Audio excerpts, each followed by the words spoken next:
What is up YouTube? It's Jacob here from the Rush Dimension. It is hot as hell here in South Africa, and I thought a water profile would actually do us some justice. I grabbed the Mermails out again after a very long time. I think I did only one profile on the channel prior, and we had a rogue tournament about a week ago, and grabbed the Mermails out, and I think I went X1. I lost one match against Mathmex. This is a very different, very weird type of playstyle setup. It includes all the good parts of Mermails and some of the new parts that I personally prefer throwing in. But let's just get into the profile so you can see what I'm talking about. So straight off the bat, without messing around, obviously your Mermail lineup I don't think will ever change really, regardless of who's doing the profile. I think most players, if not all players, stick with 3 and 1 Megalo. I myself personally, if I had the space, would have loved to add in a second Megalo, just because in the combos that I'm doing, which I will show you guys or showcase you guys in the combo section of the video. Please stay tuned, it's actually really exciting stuff, and maybe something new that you might not have known, or something you might have seen in the history, and it actually works in Mermails as well. So the second Megalo would have been nice just as the follow-up if for the OTK purpose, specifically the OTK purpose, because I go through the one Megalo to search the Abyss Mizuchi, so that I can actually play around Dark Ruler and Droplets and cards of the like, and especially Super Poly, because Super Poly actually tried to resolve against me and it could not resolve because of that card.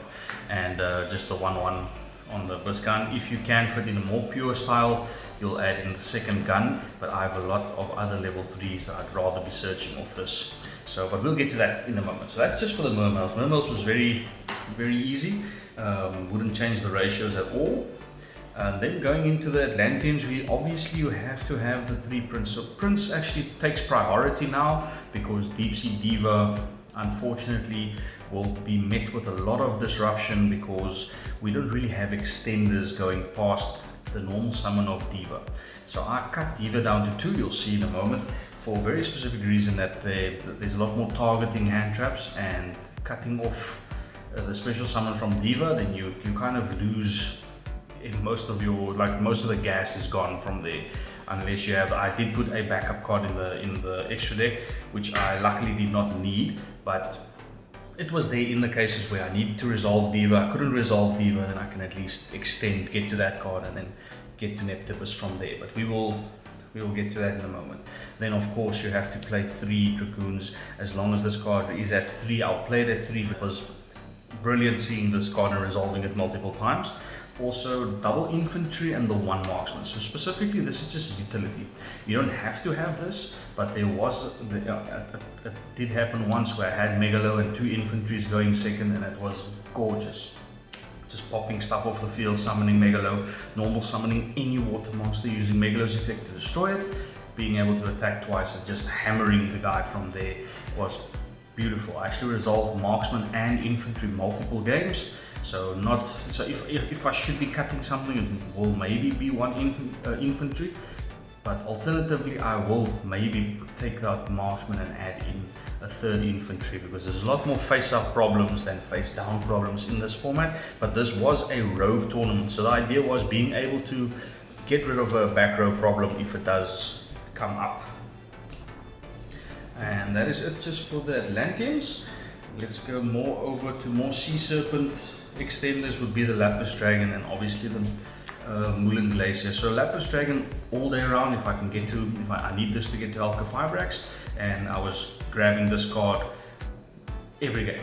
And Moulin Glacier most of the times. Sometimes my math fails me, so I'll add this and I'll count up, damn, there's 6 there, and hopefully if I have Aria in my hand, then I can still resolve this effect. The games where I summoned Moulin Glacier, I was definitely winning.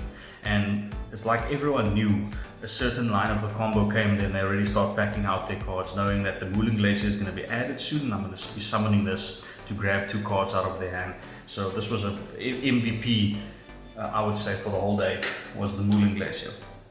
Then to continue, we're going into the deep seas. So I played the 3 Deep Sea Minstrel, I played 2 Divas and the 1 Artisan. So basically, like I mentioned earlier, okay, Artisan is part of the combo. Basically you'll be summoning this off Prima Donna most of the times. I didn't really see this in my hand, but most of the times I would actually summon this off Prima Donna and then use the effect from there to continue your plays. And of course, like I'll explain when I get to the extra deck, there was a very unique way around how I would be using Artisan that most people wouldn't really see coming. And then Deep Sea Diva, like I said, I dropped this to 2 because this is now not your prime normal summon. You actually want to normal summon and resolve your Neptibus priority over Deep Sea Diva, because if this is met with a hand trap, you kind of, if you don't have the extender, you will lose that game. So I went down with 2 because you still want to have 5 normal summons in the deck, or at least 5 plus normal summons. And being able to search any sea serpent in the deck was, I think 2 was the correct number, and still I managed to see this most opening hands, and at least it resolved every time I attempt to activate the effect. Then Minstrel, obviously in a more competitive version of Mermails, you would cut down Minstrel to either 1 or 2. Myself I prefer playing 3 because I didn't play any hand traps in this build. So either starting off my turn or throughout the combo that most Mermail players know about, I will use, or let me say we will use Minstrel. We'll check your hand for any problem cards, either remove the hand trap that will cause problems, or you remove the most stupid card, leaving the vital cards in hand, so that Mermail Glacier has the attempt of grabbing those out of the hand. And it was all day. I was opening this card, I was using its effect, I could read the hand knowledge, and I could build the deck accordingly, build the board accordingly, and that was brilliant for me all day. And then to carry on with just the extenders, we have the 1 Fishbowl Launcher, because this is actually a tuner that we can summon off Alka-Fibrax that can bring itself back more than once. And then we go with Arborea and 10-Year Spirit Shatana. So this was a second 10-Year Spirit Shatana. Reason why I go with Shatana is because it's level 4. Special summon this, normal summon a Dragoon, and then you can Bahamut or whichever way around, activate the Dragoon's Engrave, add whatever extender you need, and continue from there. So that was the thinking with Shatana in that sense. But I do play 3 copies of Small World in the deck as well. So let me just move out the Fishbowl side one second. Right, so what happens is, and I will actually showcase this in the combo section if you guys want to stick around for that, so you can see how I did it, and then you can either do something else or improve on it, or just use the knowledge that you gain from here. So this is the bridge cards that you will use within the deck that you can. So essentially with Small World, you can reveal any water monster from your hand, literally any water monster. Then you will go into the deck and you will reveal from deck any one of these 2, depending on what you are looking for. So the main reason why I like Small World in this deck is because now we have a sufficient way to search Abyss Tails, which is something that Mermail players were asking for so long. In the links, when the link veins came out, we got Abyss Glacier, which could search you the Abyss Tails in your opponent's turn. Unfortunately, that was still a bit too slow for us. At least the Abyss Glacier in my deck does something a bit more extra, and I will showcase that again and explain more throughout the combo section and when I get to the cards. So when you are searching for Tails, you will use this, and when you are searching for Dragoons, you will use Arborea, because the only thing that they all have in common is that they all those cards will have the same water target. The rest of the stats are all different, and whether you draw these cards or not, you can use these for extenders. This can summon to a Link Zone, this can be summoned of Alka-Fibrax, and so forth. And Shatana again can be special summoned from hand to continue your plays, having an additional body on board, or having a level 4 with Dragoons to be able to go through plays in that sense. And then the other alternative, which players don't know about, you can actually use the Fishbowl Launcher as well, and you can also use, if I can find it, you can use Mermail Glacier. So when you get into a situation where you either don't play these cards or don't want to play these cards, you can use Small World to reveal Moulin Glacier from deck, and then you can add Abyss, and you can reveal the Fishborg Launcher from deck if you want to add Dragoons, because every Mermail player knows Dragoons and Teus is the meat of the deck. You see those two cards in your hand, you are off the charts, and if they all resolve, you will lose against a Mermail player, I can promise you that. And then just for the last one, we played the one Gamma Seal, specifically one because we needed space in the deck, so I played one, and this is part of the combo that I will showcase to you guys, and when you get to the spells you'll actually see why. So this can be used as a normal kaiju to get over a problem. It is water, so if you do see it in your hand and you need a water to discard, you can discard it. I was playing 2 of these for a very long time, but needed to cut one for the third small world. Right, speaking of, I play 3 small world, so I will showcase for you in the combo section, please stick around for that, how to use small world to reveal which cards from your hand or which cards from deck, and how to get to which card and to fix your hand.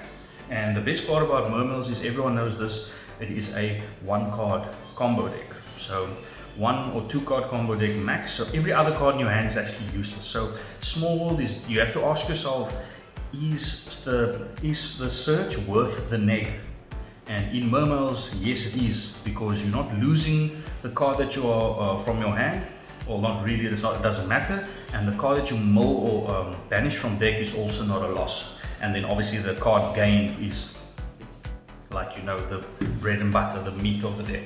And I also added in for the consistency reasons, we added in 2 deep sea arias so that you can search specifically Teus or small world, and you can search Dragoon of Aria or any other sea serpent level 4 or lower that you need to get your plays going or to get through opponent's board. And then obviously the Moray of Greed, so that you can attempt to see your side cards faster, and just to fix the hand basically. So if you open a bunch of bad waters, then you can shuffle them back, and the best part is not cost. So if they ash you on this, it's a-okay, because none of this is cost, they lose an ash.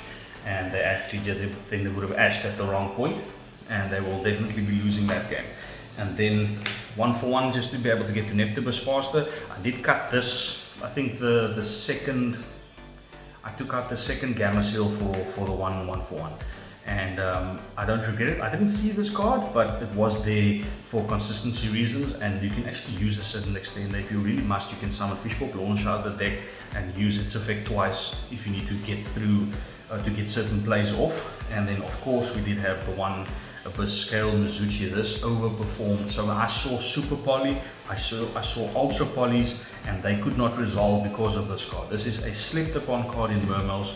Unfortunately, people won't use this in any other water strategies but Mermails. So I will try my best to use the new water support that just came out in Brothers of Legend. I'm going to build a new version of Mermails, but it will be a more consistent version, and it will be a more water-based version.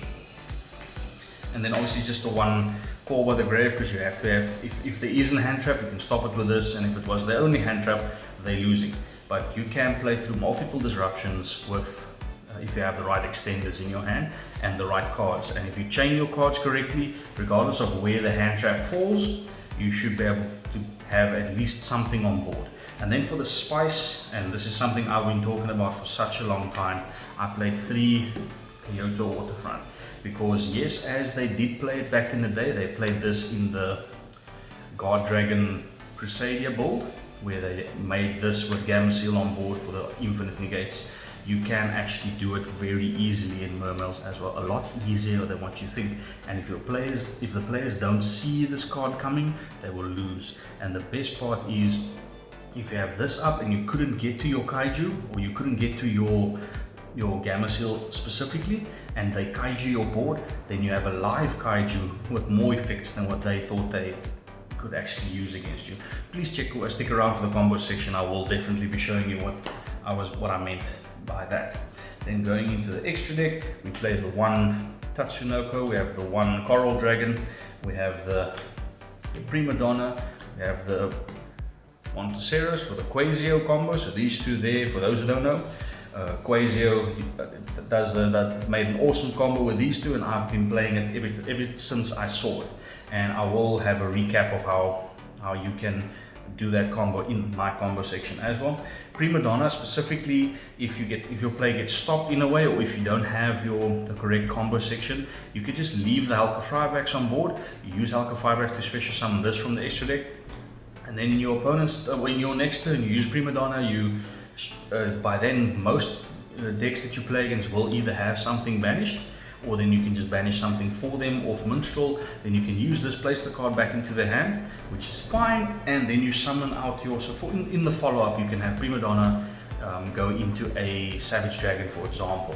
So that was the idea behind Prima Donna, but there is a first turn board where you can use Prima Donna and have a pretty formidable board to play against. So there's multiple routes where you can, in Mermails, where you can get to different boards or better boards to cater for the situation that you're playing against. Obviously level 8 water, which is gorgeous. Risen Dragite, will always be using this in Mermails, and then of course the Boral Savage. So Boral Savage, alternatively you can play White Aura Whale in this slot, and which is something I'm going to be looking at going into when I add in things like Sea Nettle and the Right Hand Shark. If I do go that route, then this will be swapped around for a White Aura Whale, because this is just for the follow-up. For literally was the follow-up of Prima Donna, so that you can summon this, you equip the Helka Firebacks, and then you or any other link that you have in the graveyard, and then you just go for game from there, and you have a additional disruption for your opponent to play through. So that is it for the synchro lineup. Then we're going for the X-Seeds. We're definitely playing Abyss Gaios. This is a flex spot. You can play anything else in this place. I was just going for Gaios because it is something you can equip the Mizuchi to, and having a skill drain, or at least just an effect negate in a rogue setup, was actually pretty awesome. This thing got kaiju'd all day, and it got kaiju'd at the wrong time, because then I had my waterfront and I could actually use the kaijus they gave me. And then of course the Abyss Dweller, because this is a water deck, this can be used to boost your own monsters' attacks, and this can actually trigger your dragoons as well. So Abyss Dweller in Mermails is actually more than just Abyss Dweller in Mermails. And then a Barmet Shark and Toad, obviously, because you make level 4s very easily, and you can make a rank 4 pretty easily with some waters, and Totally Awesome is totally awesome. So I will be using a second Toad and a second Barmet Shark in the following build, but we'll see how the picture throws together. So that's it for the X-Seeds. And then going for the links, I played the one Abyss Glacier. I remember playing 2 back in the day, and it was just as good, but obviously there were some more cards that I received between then and now. Between 2019 and 2021 I got more cards. So having just the one as a, how can I say, not flex spot, as a route around when your combo gets stopped, and then you can use this to summon out the Gamma Seal from your deck. And then obviously Helka Firebacks, this also outdone itself in this tournament, and Coral Anemone is my backup plan. I never use this to supplement. I sometimes use this to go to a link to and then just link it off. I don't use the effect, but this is a way around. If your play gets stopped, you can go to Coral Anemone and you can reborn your Neptibus, and then use Neptibus's effect from there. Unfortunately, you are locked in waters, but that is completely fine, because then you can just go your water route. And next was the Skull Dread, because you need Skull Dread to special summon Gamma Seal. This you can take out, and then you can go for a second Abyss Glacier, because Abyss Glacier can summon Gamma Seal from deck if it gets destroyed by an opponent's card. I just didn't want to leave it to chance, so I went with the Skull Dread instead. Then obviously Appaloosa, because Appaloosa can be made very easily in this deck, and when this was made, the people were losing. Then going into the side, for the side deck I had 2 more Gamma Seals, because sometimes the opponent has an oppressive setup and you need to be able to get over the cards using Gamma Seals and then summoning Gamma Seal to your side. But I think at that point obviously I side out the Kyoto Waterfronts, because I don't want the Gamma Seal being used against me. If I see that the player does not really know how that works, then I have the Kyoto on my side, and I'll actually just keep negating their cards, even if I did give them a Gamma Seal, because they don't read cards. You know, Yu-Gi-Oh players don't read cards. And Pancratops for a similar reason, just to be able to break boards. And going for spells was Twin Twisters. I saw some Trickstars, 2 Odim, shout out to KG, to Odin. Unfortunately, the Trickstars did not, their back row couldn't resolve. And yes, we do have the Dark Ruler no more. So Dark Ruler is literally just a case of switching off the board and using Megalo to break down the board, using cards like the Atlanteans to be able to pop back row and face up cards, or well, face down and face up cards. And then once the board is clear, then building your own board from there, and then hopefully they won't be able to recover from that. So the 0 damage for the turn does not really matter with the Dark Ruler. It's just to help you crack through boards. Didn't side this in once. I did, however, side in evenly matched quite a few times. And when this resolves, again, when you resolve this, you are winning. You are wiping the board similar with the Dark Ruler, and you're building your own board, and then you just continue from there. And then MVP of the day was definitely the pointer of the Red Lotus. So again, I don't play hand traps, and obviously when they see my board, they definitely side in board break cards like Evenly and Dark Ruler. And unfortunately, when you open multiples of them, regardless of how your negates are built, they cannot be responded to. So using in his draw phase or standby phase, flipping up 1 or 2 pointers and just taking out the board break card was brilliant. Worth the life points, definitely. And right, and I hope you guys enjoy the combo section.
Please like the video if you enjoyed what I did. Please leave some comments. Any info is welcome. Any opinions are welcome in the comment section.